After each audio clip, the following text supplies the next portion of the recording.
आज से 76 साल पहले अहिंसा के पुजारी और शांति के पुजारी गांधी जी की हत्या की गई थी आज ही के दिन। और आज 76 साल के बाद आज ही के दिन उन्होंने जनतंत्र की, लोकतंत्र की हत्या की है। एक तरह से लोकतंत्र के लिए आज काला दिन है। जिस तरह से इन्होंने गुंडागर्दी करके, सरेआम बेईमानी करके, और किस्मत से वो उनकी बेईमानी जो है वो वीडियो में कैप्चर हो गई। वो पूरा देश आज सोशल मीडिया के ऊपर और मीडिया के ऊपर देख रहा है कि किस तरह से इन्होंने वोटों की चोरी की है और इन्होंने ज़बरदस्ती चंडीगढ़ के अंदर अपना मेयर बनाया। इशू ये नहीं है कि मेयर किसका बनना चाहिए। चुनाव है, चुनाव में हार जीत तो लगी रहती है। कभी वो जीतते हैं, कभी हम जीतते हैं। देश नहीं हारना चाहिए, देश जरूरी है। जनतंत्र नहीं हारना चाहिए, जनतंत्र जरूरी है।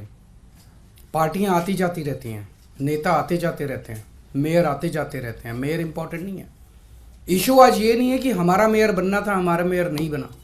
इशू नहीं है कि इंडिया गठबंधन को आज जीतना था, वो नहीं जीता। इशू है कि सरेआम दिन दहाड़े इन लोगों ने इतनी गुंडागर्दी और बेईमानी से आज चंडीगढ़ मेयर का चुनाव जीता है कि अगर इसको पूरे देश ने मिलकर नहीं रोका तो आने वाले समय के अंदर ये देश के लिए बहुत खतरनाक है। 2 साल पहले चुनाव हुए थे चंडीगढ़ के म्यूनिसिपैलिटी के। उसके आंकड़े ये हैं कि 13 हमारे काउंसलर हैं, 7 कांग्रेस के हैं, 15 इनके हैं और एक अकाली दल का है जो इनके साथ है, तो 16 इनके हैं। 13 हमारे, 7 कांग्रेस के और 16 इनके, टोटल 36 हैं। अभी तक कांग्रेस और हम अलग अलग लड़ते थे, तो 2 साल से जाहिर तौर पे 16 इनके थे, 13 हमारे थे, 7 कांग्रेस के, तो 2 साल से इन्हीं का मेयर और इन्हीं का डिप्टी मेयर बन रहा था। स्टेट कैलकुलेशंस हैं, स्टेट इस बार इंडिया गठबंधन के तहत कांग्रेस और आम आदमी पार्टी साथ आ गई, तो स्टेट इलेक्शन था, 20 हमारे थे, 16 उनके थे। इसमें कोई बहुत बड़ी गणित नहीं थी, इसमें कोई बहुत बड़ा वो नहीं था। लेकिन शुरू से इनकी नीयत खराब थी, शुरू से इनकी नीयत खराब थी। जब से चुनाव ऐलान हुए,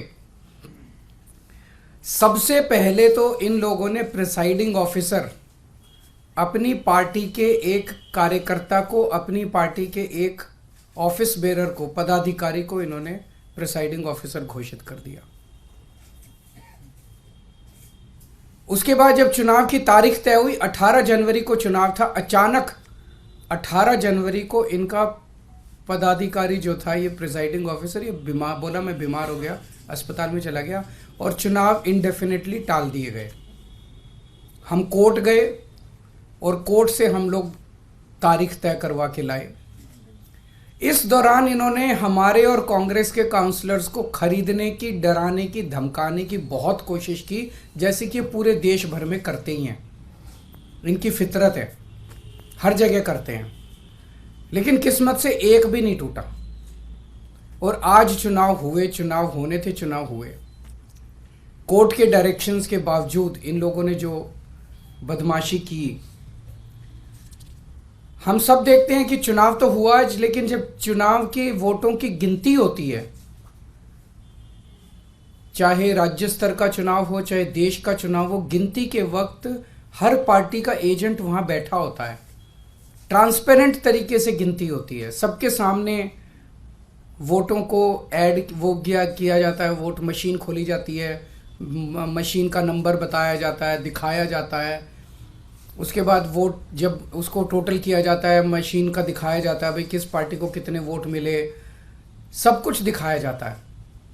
और सारी पार्टियों के एजेंट बाकायदा अच्छे से देखते हैं। यहाँ भी प्रोसीजर ये था, कानून में ये था कि हर पार्टी का एजेंट वहाँ बैठेगा और पार्टी का एजेंट को, जैसे दिल्ली में भी एमसीडी के चुनाव हुए, एमसीडी के मेयर का चुनाव हुआ, वो भी बैलेट पेपर से होता है, तो वो सारे एजेंट बैठते हैं, एक एक वोट बाकायदा सभी एजेंट्स को दिखाए जाते हैं। अगर किसी एजेंट को कोई आपत्ति करनी हो, भाई ये वोट इनवैलिड है, तो वो सबको दिखाया जाता है। अगर कोई एजेंट कहता है ये वोट इनवैलिड है, सबको दिखाया जाता है, सब उस पर अपने अपने तर्क देते हैं और प्रिसाइडिंग ऑफिसर अपनी उस पर रूलिंग देता है एक तरह से क्वासी जुडिशियल वो करता है कि उस पर रूलिंग देता है। इन महाशय ने, जो इनके पदाधिकारी बीजेपी के आदमी थे, प्रिसाइडिंग ऑफिसर थे, इन्होंने आज किसी एजेंट को अपने पास नहीं आने दिया। इन्होंने सारे एजेंट्स को दूर धकेल दिया और खुद ही सारी वोट लेके बैठ गए। और बकायदा कैमरे के अंदर दिखाई दे रहा है कि किस तरह से वोट, जो हमारे वोट थे उनके ऊपर वो टिक मार्क करके उसको इनवैलिड, मतलब 2 टिक मार्क लग गए तो ये वोट इनवैलिड हो जाएगा। वो टिक मार्क करके इनवैलिड करते जा रहे हैं और फिर नीचे साइन कर रहे हैं। कुछ वोट पे मात्र साइन कर रहे हैं और कुछ वोट पे एक टिक मार्क और लगा रहे हैं। वो साफ साफ वीडियो में दिखाई दे रहा है। तो 36 वोट पड़ने थे, 36 में 16 इनके थे, 20 हमारे थे, 16 इनके पड़ गए, 16 इनके पक्ष में पड़े। 20 में से 8 वोट जो हमारे थे वो 8 वोट इन्होंने कैंसिल कर दिए, इनवैलिड डिक्लेयर कर दिए। यानी कि 36 में से 8 वोट मतलब 25% वोट इनवैलिड डिक्लेयर कर दिए। ये कौन सा चुनाव हुआ? पिछली साल जब चुनाव हुए थे तो हमारा 1 वोट इनवैलिड डिक्लेयर हुआ था। तो ऐसा तो नहीं कि हमारे वालों को वोट डालना नहीं आता, वोट तो डालना आता है। पिछली बार भी डाला था, इस बार भी डाला है। इस बार कैसे ऐसा हो गया कि सारे वोट डालना भूल गए हमारे वाले, सारे वोट इनवैलिड हो गए? तो पहले से सोच के आए थे कि इनको गुंडागर्दी मचानी है।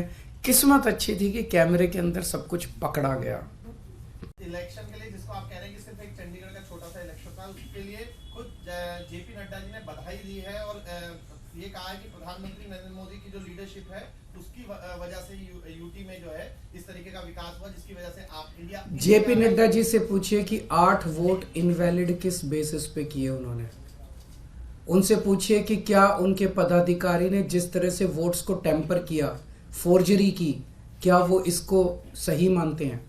क्या वो इस तरह की प्रैक्टिसेस को, इलेक्टोरल मैल प्रैक्टिसेस को, चुनाव के दौरान इस तरह की बेईमानी को सही मानते हैं? और क्या वो इस तरह से पाई गई जीत को सही मानते हैं?